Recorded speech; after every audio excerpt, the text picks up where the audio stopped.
नमस्कार शेतकरी बांधवांनो. तर आपण आज पाहणार आहोत ई पीक पाहणी कशी करायची. तर सर्वप्रथम ई पीक पाहणी ॲप डाउनलोड करून घ्या आपल्या मोबाईलमध्ये. डाउनलोड झाल्यानंतर त्याला ओपन करा. ओपन केल्यानंतर असा तुम्हाला स्क्रीनवरती इंटरफेस दिसेल. त्याला पुढे पुढे ढकला. इथे महसूल विभाग म्हणून नाव आलेलं असेल, तिथे निवडा बटनावरती क्लिक करा व तुमचा जो काही महसूल विभाग असेल तो निवडा. आता माझा महसूल विभाग छत्रपती संभाजीनगर आहे, त्याला मी टच करतो व ह्या बाणावरती क्लिक करतो.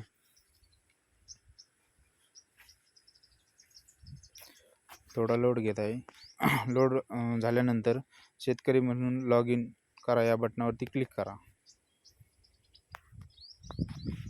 थोडा सर्व्हरचा प्रॉब्लेम असल्यामुळे लोड होत आहे, तरी थोडी प्रतीक्षा करा आणि नंतर इथे तुमचा मोबाईल नंबर जो काही असेल तो इथे प्रविष्ट करा. तर मी माझा मोबाईल नंबर टाकत आहे 93. संकेत क्रमांक पाठवा या बटनावरती क्लिक करा. थोडा लोड घेईल. लोड झाल्यानंतर तुम्हाला अशा प्रकारे मेसेज येईल. तो मेसेज 73 30 72 30 हा संकेत क्रमांक टाकून घ्या. लॉग इन बटनावरती क्लिक करा. लॉग इन बटनावरती क्लिक केल्यानंतर लोड घेईल. थोडा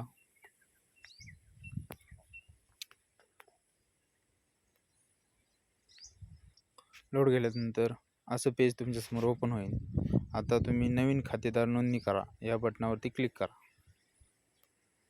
क्लिक केल्यानंतर इथे तुम्हाला तुमचा जिल्हा निवडायचा आहे. माझा जिल्हा बीड आहे, तुम्ही बीड निवडत आहे. थोडा लोड घेईल. नंतर तालुका निवडा. नंतर तुमचं जे काही गाव असेल ते निवडा.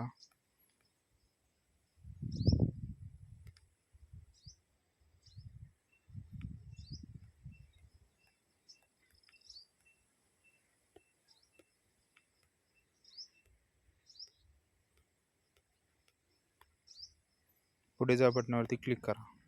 आता इथे तुम्हाला दिसेल कशा प्रकारे तुम्हाला नाव सापडायचे आहे. जर तुम्हाला गट क्रमांक माहिती असेल तर गट क्रमांकाने निवडा. खाते क्रमांक माहिती असेल तर खाते क्रमांकाने निवडा. मला आता माझा गट क्रमांक माहिती आहे, तर मी इथे गट क्रमांक टाकत आहे. शोधा बटनावरती क्लिक करा. आता इथे खातेदार निवडा म्हणून पर्यायाला असेल त्याच्यावरती टच करा व जो तुमचं नाव असेल त्याच्यावर टच करा. पुढे जा बटनावरती क्लिक करा. आता तुमचे इथे खाता क्रमांक आलेला आहे. ओके म्हणून पुढे जा बटनावरती क्लिक करा. थोडा सर्व्हरचा लोड असल्यामुळे जरा दमाने चालत आहे ॲप. ठीक आहे म्हणून क्लिक करा.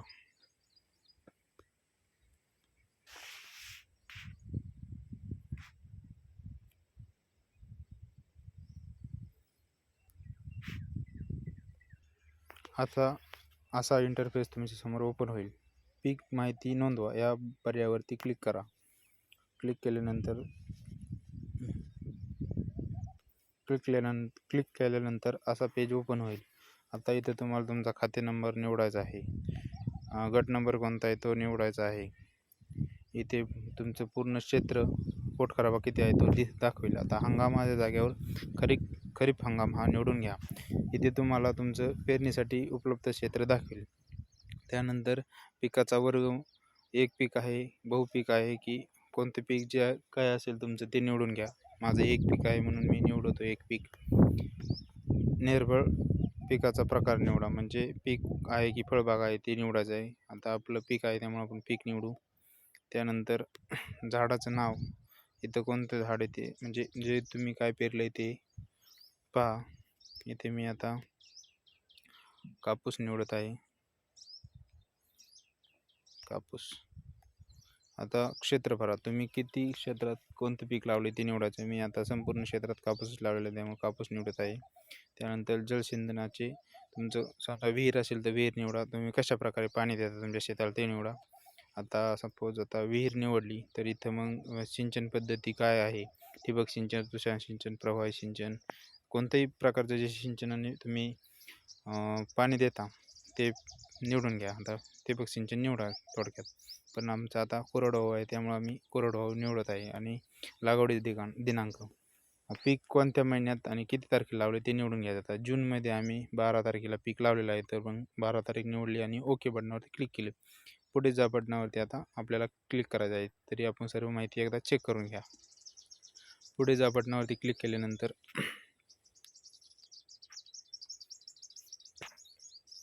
अशा प्रकारे तुमच्यासमोर इंटरफेस दिसेल. इथे आपल्याला असं हिरवी पट्टी आली पाहिजे. लाल पट्टी जर आली तर तुम्हाला ते दाखवेल की तुम्ही तुमच्या क्षेत्रापासून लांब आहात. तर तुम्ही तुमच्या क्षेत्रात जावं लागते तुम्हाला.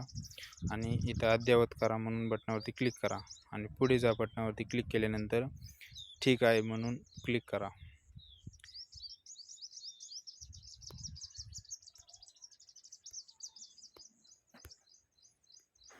असं दाखवते तुम्ही तुमच्या शेतापासून दूर आहात. तर मग तुम्हाला तुमच्या शेतापाशी अशा प्रकारचं हिरवी पट्टी आल्यावर अद्ययावत करा या बटनावरती क्लिक करा व पुढे जा बटनावरती क्लिक करा. अशा प्रकारे तुमचं छायाचित्र घेण्यासाठी येईल. ठीक करा म्हणून घ्या. जे तुमचा आता कापूस आहे, कापसाचा असा फोटो घ्यायचा आणि ओके बटनावरती क्लिक करायचं. दुसरं छायाचित्र टच करा आणि असा समोरासमोर पिकाचा फोटो घ्या. फोटो घेतल्यानंतर ओके बटनावरती क्लिक करा आणि ह्या राईट बटनावरती क्लिक करून पुढे जा. आता तुम्ही जी माहिती भरलेली आहे ती पूर्ण माहिती इथे आलेली आहे. सर्व तुम्ही व्यवस्थितरित्या वाचून या बॉक्सवरती क्लिक करा व पुढे जा बटनावरती क्लिक करा. पुढे जा बटनावरती क्लिक केल्यानंतर थोडं लोड होईल आणि नंतर तुम्हाला तुमची माहिती साठवलेली आहे अशा प्रकारचा मेसेज येईल. हे अशा प्रकारचा मेसेज येईल, त्यावरती ठीक करा. आणि अशा प्रकारे तुमची इथे पाहू शकता तुम्ही कोणतं पीक लावलेलं आहे ते तुम्हाला जर दुरुस्त करायचं असेल तरी करू शकता, किंवा समजा तुम्हाला कट करायचं आहे ते पीक आणि दुसरं लावलेलं आहे, तुमच्याकडून चुकीची माहिती भरण्यात आली आहे, तर 48 तासाच्या आत तुम्ही ती नष्टही करू शकता किंवा त्यात बदलही करू शकता. धन्यवाद.